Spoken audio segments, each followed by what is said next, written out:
Actes des apôtres, chapitre 23. Les regards fixés sur le Sanhédrin, Paul dit, « Mes frères, c'est en toute bonne conscience que je me suis conduit devant Dieu jusqu'à aujourd'hui. » Le grand prêtre Ananias ordonna à ceux qui étaient près de lui de le frapper sur la bouche. Alors Paul lui dit, « C'est toi que Dieu va frapper, muraille blanchie.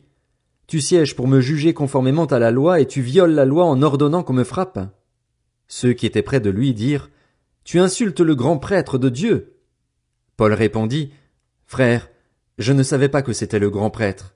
En effet, il est écrit, tu ne parleras pas mal du chef de ton peuple. » Sachant qu'une partie de l'assemblée était composée de Sadducéens et l'autre de pharisiens, Paul s'écria dans le Sanhédrin, « Mes frères, je suis pharisien, fils de pharisien.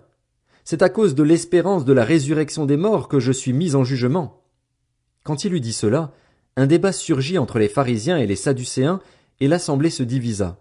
En effet, les Sadducéens disent qu'il n'y a ni résurrection, ni ange, ni esprit, tandis que les pharisiens affirment le contraire. Il y eut une grande clameur et les spécialistes de la loi, membres du parti des pharisiens, se levèrent. Ils s'engagèrent avec force dans le débat en disant, « Nous ne trouvons rien de mal chez cet homme. Et si un esprit ou un ange lui avait parlé? Ne combattons pas contre Dieu. » Comme le débat devenait vif, le commandant eut peur que Paul ne soit mis en pièces par ses hommes, et il ordonna aux soldats de descendre pour l'enlever du milieu d'eux et le conduire à la forteresse. La nuit suivante, le Seigneur apparut à Paul et dit, « Prends courage, Paul. De même que tu as rendu témoignage de ce qui me concerne à Jérusalem, il faut aussi que tu rendes témoignage à Rome. » Le jour venu, quelques Juifs formèrent un complot et s'engagèrent, sous peine de malédiction contre eux-mêmes, à ne rien manger ni boire tant qu'ils n'auraient pas tué Paul. Ceux qui formèrent cette conspiration étaient plus de 40. Ils allèrent trouver les chefs des prêtres et les anciens pour leur dire, « Nous nous sommes engagés, sous peine de malédiction contre nous-mêmes, à ne rien manger avant d'avoir tué Paul. Vous donc, maintenant, adressez-vous avec le Sanhédrin au commandant romain pour qu'il l'amène demain devant vous, sous prétexte d'examiner son cas plus en détail. De notre côté, nous sommes prêts à le mettre à mort avant qu'il n'arrive ici. » Mais le fils de la sœur de Paul entendit parler du guet-apens et il alla dans la forteresse en informer Paul. Paul appela l'un des officiers romains et dit, « Conduis ce jeune homme vers le commandant, car il a quelque chose à lui rapporter. » L'officier prit le jeune homme avec lui, le conduisit vers le commandant et dit, « Le prisonnier Paul m'a appelé et m'a prié de t'amener ce jeune homme qui a quelque chose à te dire. » Le commandant prit le jeune homme par la main, se retira à l'écart et l'interrogea. « Qu'as-tu à m'annoncer ?» Il répondit, « Les Juifs ont convenu de te demander d'amener Paul demain devant le Sanhédrin, sous prétexte d'enquêter plus en détail sur son cas. Ne te fie pas à eux, car plus de 40 d'entre eux lui dressent un guet-apens et se sont engagés, sous peine de malédiction contre eux-mêmes, à ne rien manger ni boire avant de l'avoir tué. Maintenant ils sont prêts et n'attendent que ton accord. » Le commandant renvoya le jeune homme après lui avoir recommandé, « Ne dis à personne que tu m'as dévoilé cela. » Ensuite il appela 2 officiers et dit, « Tenez prêt, dès 9 heures du soir, 200 soldats, 70 cavaliers et 200 archers pour aller jusqu'à Césarée. Préparez aussi des chevaux pour conduire Paul sain et sauf au gouverneur Félix. » Il écrivit la lettre suivante. « Claude Lysias au très excellent gouverneur Félix, salut. Cet homme dont les Juifs s'étaient emparés allait être tué par eux.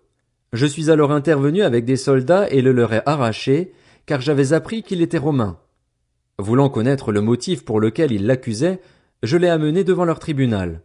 J'ai découvert qu'il était accusé au sujet de questions relatives à leur loi, mais qu'il n'avait commis aucune faute qui mérite la mort ou la prison. Puis, informé que les Juifs préparaient un complot contre lui, je te l'ai immédiatement envoyé en faisant savoir à ses accusateurs qu'ils devront porter plainte contre lui devant toi. Adieu. » Conformément à l'ordre qu'ils avaient reçu, les soldats prirent Paul et le conduisirent pendant la nuit jusqu'à Antipatrie. Le lendemain, ils laissèrent les cavaliers poursuivre la route avec lui et retournèrent à la forteresse. Arrivés à Césarée, les cavaliers remirent la lettre au gouverneur et lui présentèrent Paul. Après avoir lu la lettre, le gouverneur demanda de quelle province venait Paul.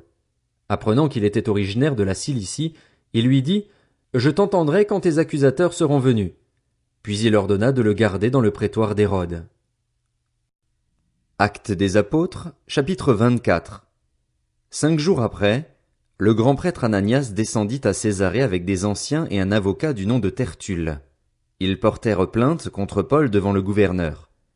Paul fut convoqué et Tertulle se mit à l'accuser en disant « Grâce à toi, très excellent Félix, nous jouissons d'une paix profonde et cette nation a obtenu des réformes salutaires grâce à tes soins prévoyants. Partout et toujours, nous les accueillons avec une entière reconnaissance. Mais, pour ne pas te déranger davantage, je te prie, dans ta bienveillance, de nous écouter quelques instants. Nous avons découvert que cet homme est une peste. Il provoque des révoltes parmi tous les Juifs du monde. C'est un chef de la secte des Nazaréens, et il a même tenté de profaner le temple.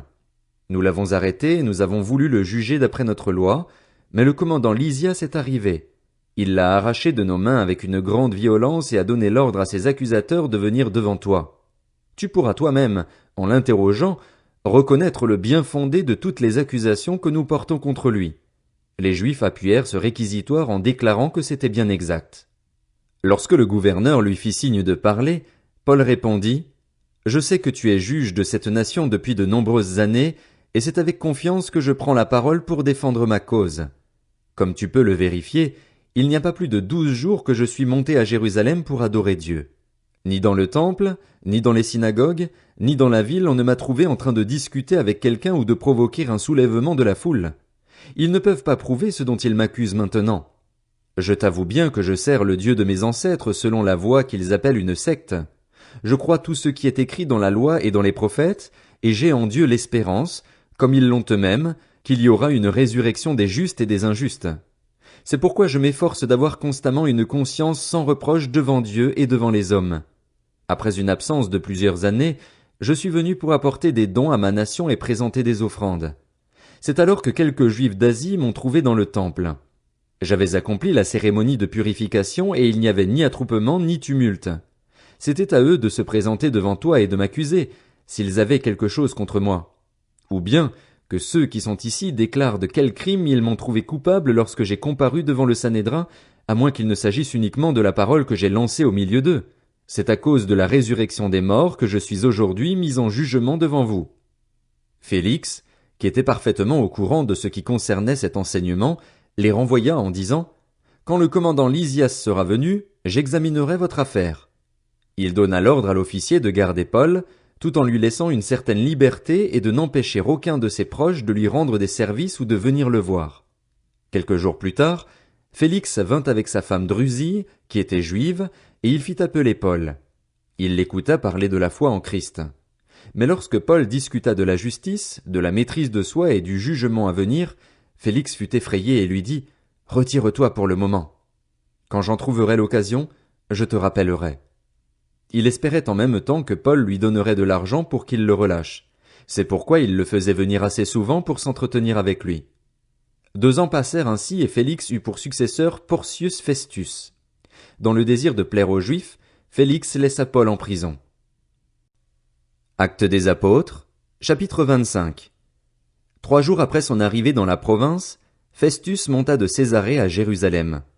Les chefs des prêtres et les personnalités juives portèrent plainte contre Paul devant lui. Ils lui demandèrent avec insistance la faveur de le faire venir à Jérusalem. Ils préparaient un guet-apens pour le tuer en chemin. Festus répondit alors que Paul était gardé à Césarée et que lui-même devait bientôt repartir. « Que ceux parmi vous qui sont compétents descendent avec moi, dit-il, et si cet homme a commis une faute, qu'il l'accuse. » Festus ne passa que 8 à 10 jours parmi eux, puis il redescendit à Césarée. Le lendemain, il prit place au tribunal et donna l'ordre d'amener Paul. Quand celui-ci fut arrivé, les Juifs venus de Jérusalem l'entourèrent et portèrent contre lui de nombreuses et graves accusations qu'il n'était pas en mesure de prouver. Paul présenta sa défense en disant « Je n'ai commis aucune faute, ni contre la loi des Juifs, ni contre le temple, ni contre l'empereur. » Dans le désir de plaire aux Juifs, Festus répondit à Paul « Acceptes-tu de monter à Jérusalem pour y être jugé sur cette affaire en ma présence ?» Paul dit « C'est devant le tribunal de l'empereur que je comparais, et c'est là que je dois être jugé. Je n'ai fait aucun tort aux Juifs, comme tu le sais très bien. Si j'ai commis une injustice ou un crime digne de mort, je ne refuse pas de mourir, mais si leurs accusations contre moi sont fausses, personne n'a le droit de me livrer à eux. J'en appelle à l'empereur. » Alors Festus répondit, après délibération avec le conseil, « Tu en as appelé à l'empereur, tu iras devant l'empereur. » Quelques jours plus tard, le roi Agrippa et Bérénice arrivèrent à Césarée pour saluer Festus. Comme il passait là plusieurs jours, Festus exposa le cas de Paul au roi et dit, « Il y a ici un homme que Félix a laissé en prison. Lorsque j'étais à Jérusalem, les chefs des prêtres et les anciens des Juifs ont porté plainte contre lui en demandant sa condamnation. Je leur ai répondu que ce n'est pas la coutume des Romains de livrer un homme à la mort avant que l'accusé n'ait été confronté avec ses accusateurs et qu'il n'ait eu l'occasion de se défendre contre leurs accusations. Ils sont donc venus ici et, sans plus attendre, j'ai siégé le lendemain au tribunal en donnant l'ordre d'amener cet homme. Les accusateurs se sont alors présentés, mais ils ne l'ont chargé d'aucun des délits que je supposais. Ils avaient avec lui des discussions relatives à leur religion particulière et à un certain Jésus qui est mort et que Paul affirmait être vivant. Ne sachant quel parti prendre dans ce débat, je lui ai demandé s'il voulait aller à Jérusalem pour y être jugé sur cette affaire, mais Paul a fait appel pour que sa cause soit portée à la connaissance d'Auguste. J'ai donc donné l'ordre de le garder jusqu'à ce que je l'envoie à l'empereur. Agrippa dit à Festus, « Je voudrais entendre moi-même cet homme. »« Demain tu l'entendras, » répondit-il. Le lendemain donc, Agrippa et Bérénice vinrent en grande pompe et entrèrent dans la salle d'audience avec les commandants romains et les hommes importants de la ville. Sur l'ordre de Festus, Paul fut amené. Alors Festus dit, « Roi Agrippa, et vous tous qui êtes présents avec nous, vous voyez cet homme au sujet duquel toute la foule des Juifs s'est adressée à moi, tant à Jérusalem qu'ici, en criant qu'il ne devait plus vivre. Or, pour ma part, j'ai constaté qu'il n'a rien fait qui mérite la mort. Mais comme il en a appelé lui-même à Auguste, j'ai décidé de le faire partir. Cependant, je n'ai rien de précis à écrire à l'empereur sur son compte. C'est pourquoi je l'ai fait comparaître devant vous et surtout devant toi, roi Agrippa, afin d'avoir quelque chose à écrire après cet interrogatoire. En effet, il me semble absurde d'envoyer un prisonnier sans indiquer de quoi on l'accuse.